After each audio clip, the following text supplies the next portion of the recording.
ابھی میں نے سورہ فاتحہ کی تلاوت کی اور آپ کو سماعت فرمائی. یہ سورہ مبارکہ مصحف کے اعتبار سے تو پہلی صورت ہے ہی، سب کو معلوم ہے، لیکن یہ بھی نوٹ کر لیجئے کہ نزول کے اعتبار سے بھی سب سے پہلی مکمل صورت جو حضور پر نازل ہوئی وہ اس سے قبل متفرق آیات نازل ہوئی. 5 آیتیں سورہ علق کے آغاز میں، کچھ آیتیں سورہ قلم یا سورہ نون کے آغاز میں، کچھ آیتیں سورہ مزمل کی ابتدا کی، کچھ آیتیں سورہ مدثر کے آغاز کی. 5ویں وحی تقریباً اس پر اجماع ہے کہ سورۃ الفاتحہ کی ہے اور یہ مکمل صورت ہے جس پر نازل ہے. سورۃ الفاتحہ کے معنی ہوئے افتتاحی صورت. فتح یفتح کے معنی ہے کھولنا، مفتاح کنجی کو، چابی. تو یہ اوپننگ سورہ آف دی قرآن، قرآن حکیم افتتاحی. ویسے جیسا کہ میں تعارف قرآن کے ضمن میں عرض کر چکا ہوں، عربوں کا یہ مزاج تھا کہ جس چیز سے ان خصوصی محبت ہوتی اس کے بہت سے نام رکھتے ہیں، اس کے بھی بہت سے. سورۃ الفاتحہ سب سے عام ہے، الکافیہ، الشافیہ، ام القرآن، اساس القرآن. کم سے کم یہ 4 نام تو بولتا ہوں کہ ہر مسلمان کو مزید معلوم ہوتے ہیں، اور بھی بہت سے. اس سورہ مبارکہ کی بالاتفاق و بالاجماع 7 آیتیں، اگرچہ ان کی ترتیب خلاف ہے. ایک رائے یہ ہے، اور یہ رائے امام شافعی کی اور بصرہ کے جو قراء تھے کہ آیت بسم اللہ بھی سورہ فاتحہ میں شامل ہے، اس کا جز وہ اس کو شامل کر کے پھر 7 آیتیں بناتے ہیں. تو آخری جنہیں ہم 2 آیتیں سمجھتے ہیں، صراط الذین انعمت علیہم غیر المغضوب علیہم ولا الضالین، وہ تو گویا کہ نتیجہ یہ نکلا کہ آیتوں کی تعداد 7 ہے. امام ابو حنیفہ رحمۃ اللہ علیہ کا موقف اور کوفے کے جو قراء تھے ان کا بھی موقف یہ ہے کہ آیت بسم اللہ نہ سورہ فاتحہ کا نہ کسی اور صورت میں، سوائے ایک مقام پر جہاں حضرت سلیمان علیہ السلام کا خط جو ہے نقل ہوا ہے، جنہوں نے ملکہ سبا کو لکھا تھا، انہ من سلیمان و انہ بسم اللہ الرحمن الرحیم. تو قرآن کے مطلب میں صرف اسی جگہ پر یہ آیت شامل ہے. باقی یہ صرف علامت کے طور پر کہ یہاں سے ایک نئی صورت شروع ہو رہی. اس سورہ مبارکہ کو الصلاۃ قرار دیا گیا. ایک حدیث اس کا جو اسلوب ہے وہ دعا کا ہے، اور دعا کے ساتھ اس کی جو مناسبت ہے، اور پھر اسی کی وجہ سے ہماری نماز کا یہ جزو لا ینفک بنا. بلکہ ایک حدیث تو میں آپ کو سناؤں گا، اس میں اسی کو نماز قرار دیا گیا، الصلاۃ یہی. ویسے وہ حدیث مبارک موجود، من لم یقرأ بفاتحۃ الکتاب لا صلاۃ لمن لم یقرأ بفاتحۃ الکتاب. وہ شخص سورہ فاتحہ کی تلاوت نہیں کرتا اس کی کوئی نماز نہیں. اس کے حوالے سے بھی ہمارے یہاں 2 مسلک ہیں، صرف اس لیے کر رہا ہوں کہ آپ علم میں ہوں، وہ بنیادی فرق نہیں. کسی بھی ایک رائے کا انسان قائل اور حامل ہو سکتا ہے بغیر اس کے کہ دوسرے کو بالکل غلط قرار دے، بلکہ یہ کہ اس کی گنجائش اپنے ذہن میں. اور دوسری آیت یہ ہے کہ اس کا حصہ نہیں. اسی اعتبار سے یہ کہ یہ سورہ مبارکہ نماز میں پڑھی جانی چاہیے، لا صلاۃ لمن لم یقرأ بفاتحۃ الکتاب. البتہ یہ اختلاف ہے، یہ بات جو میں کر رہا تھا کہ آیا مقتدی جو ہے امام کے پیچھے کھڑا ہو کر جب نماز پڑھ رہا ہو تو کیا اس صورت میں بھی اس کے لیے لازم ہے کہ سورہ فاتحہ پڑھے؟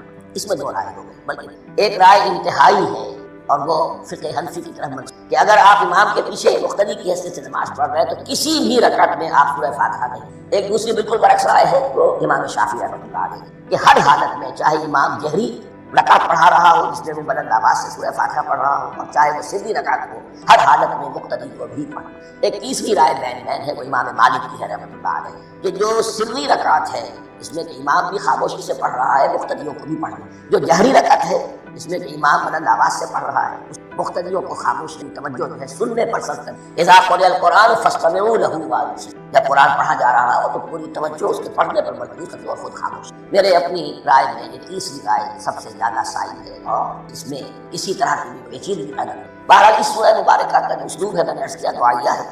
البتہ قرآن مجید کے علم اور حکمت کے اعتبار سے، اس کے فلسفے کے اعتبار سے ایک بات سمجھ لیں. قرآن کا فلسفہ یہ ہے کہ بنیادی ہدایت ہر انسان کے دل میں موجود ہے بالقوہ.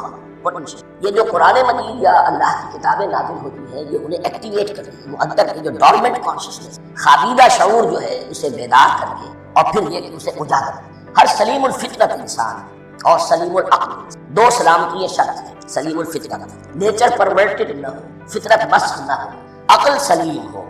ان دونوں چیزوں کا نتیجہ یہ نکلتا ہے کہ وہ انسان از خود بغیر کسی وحی کی رہنمائی کے، بغیر کسی نبی کی تعلیم کے سے استفادہ کیے ہوئے از خود بھی کچھ حقائق تک پہنچ جائے. اور وہ حقائق کیا ہے؟ نمبر 1 یہ کہ اس کائنات کا ایک خالق ہے اور وہ ایک، اور وہ تمام صفات کمال سے متصف. نمبر 2 یہ کہ انسان کی زندگی صرف یہ زندگی بلکہ ایک اور زندگی ہے جس میں اس زندگی کے اعمال کے نتائج برآمد ہیں. یہ 2 باتیں.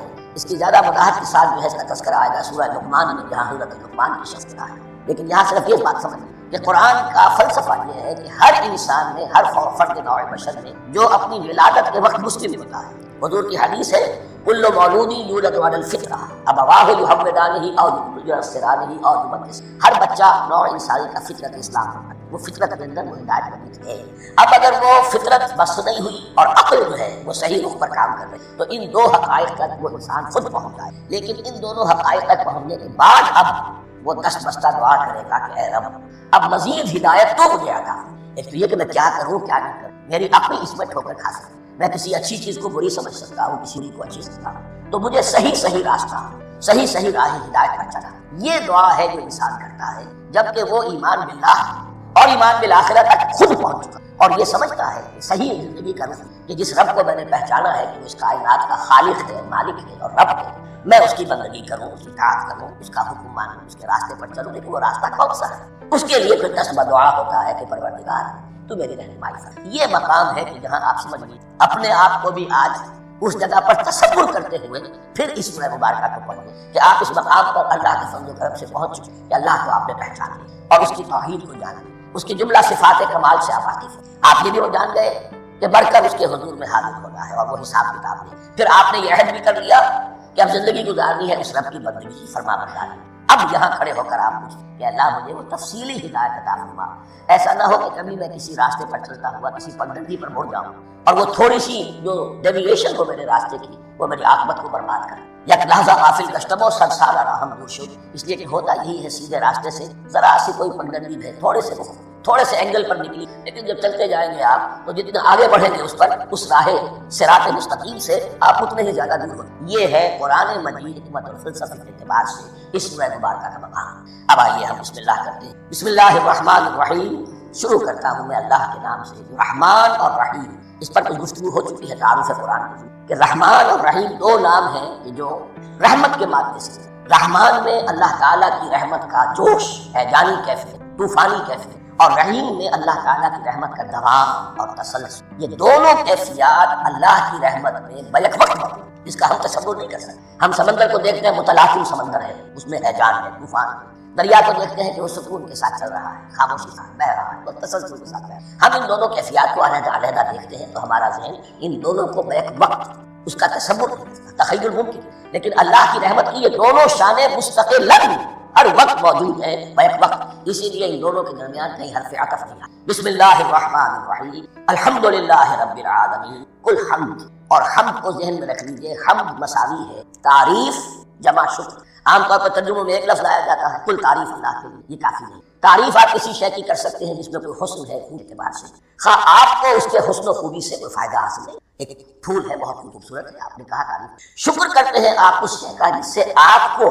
کوئی فائدہ پہنچا ہو، استفادہ ہوا ہو، آپ کی کوئی ضرورت پوری ہو، آپ کی کوئی مشکل رفع ہو۔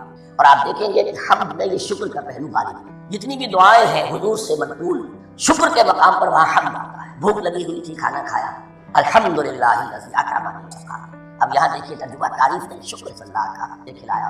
آپ بیت الخلاء سے باہر آئے، نجاست آپ سے دور شراب ہوا، الحمدللہ الذی اذهب عنی الاذى وعافانی، اور شکر ہے اس اللہ کا جس نے اذیت مجھ سے دور کرنی اور مجھے عافیت۔ تو یہ الحمدللہ رب العالمین، اللہ تعالیٰ کا حسن و کمال اور حسن و جمال اپنی جگہ بھی اس انتہا کا ہے کہ جتنی تعریف اس کا حق ہے ہم کر ہی نہیں سکتے، لیکن اس کے احسانات اور انعامات ہم پر اتنے ہیں کہ ہم ان کو بھی گن نہیں سکتے۔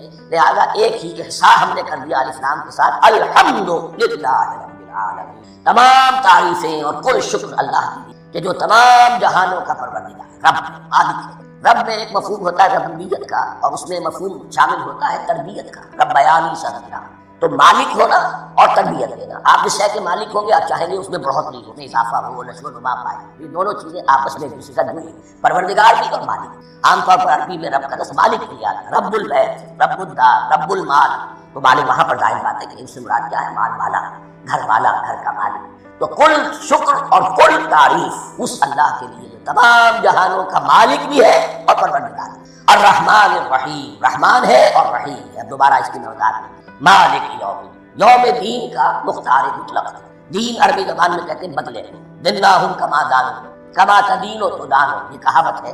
جیسے اردو میں ہم کہتے ہیں جیسا کرو گے ویسا بھرو، کما تدین و تدانو، تو یہ ہے بدلہ، اس کا بنیادی مفہوم جو ہے وہ بدلہ ہے۔ تو بدلے کا ایک دن ہے، جس دن فیصلہ ہوگا کہ کون کیا کما کر لایا ہے، اسے کیا بدلہ ملنا چاہیے۔ آیا اس کا برائیوں کا پلڑا بھاری ہے، اسے سزا ملنی چاہیے، یا اس کی حسنات اور نیکیوں کا پلڑا بھاری ہے کہ اسے جزا ملنی چاہیے، اس کا انعام اور اکرام کے ساتھ معاملہ کیا۔ وہ ایک دن ہے، اسے ہم یوم القیامت کہتے ہیں۔ اور لیکن اصل بات جو یہاں کہی گئی یعنی ایک جملے میں 3 باتوں کا اعتراف ہو رہا ہے۔ بعث بعد الموت، ایک دن آئے گا کہ ہم مرنے کے بعد تمام انسان اٹھا لیے جائیں، پھر حساب کتاب، پھر اللہ کے ہاں حاضری ہوگی اور حساب کتاب۔ اور تیسرا یہ کہ اس حساب کتاب کے دن کا مختار مطلق اللہ، یعنی کسی اور کو اپنے ذہن میں سہارا بنا کر آپ زندگی گزاریں کہ وہ مجھے چھڑا لے گا، یا وہ ہستی جو ہے اتنی زوردار ہے کہ وہ مجھے بچا لے گی۔ اس سے اپنے دل کو، اپنے ذہن کو بالکل پاک کر لیجیے۔ مالک یوم الدین، ایک دوسری جگہ پر قرآن میں آیا ہے، اس روز کوئی پکارنے والا پکارے گا لمن الملک اليوم للہ الواحد القہار، آج کے دن کس کا اختیار مطلق ہے؟ اور پھر کہا جائے گا اللہ کے لیے الواحد قہار، جو پوری طرح چھایا ہوا بس قول تو مالک یوم الدین، جو جزا و سزا کے دن کا مالک ہے۔ اب یہاں سے کلام ایک رخ بدل رہا ہے۔ ابھی تک تو یہ غائبانہ انداز میں کلام ہو رہا ہے، اللہ سے خطاب نہیں آیا اس میں، الحمدللہ رب العالمین الرحمن الرحیم مالک یوم الدین۔ اب خطاب ایاک نعبد و ایاک نستعین، ہم صرف تیری ہی بندگی کرتے ہیں اور کریں گے، اور ہم صرف تجھ ہی سے مدد مانگتے ہیں اور مانگیں گے۔ یہ ترجمہ میں کیوں کر رہا ہوں؟ یہ فعل مضارع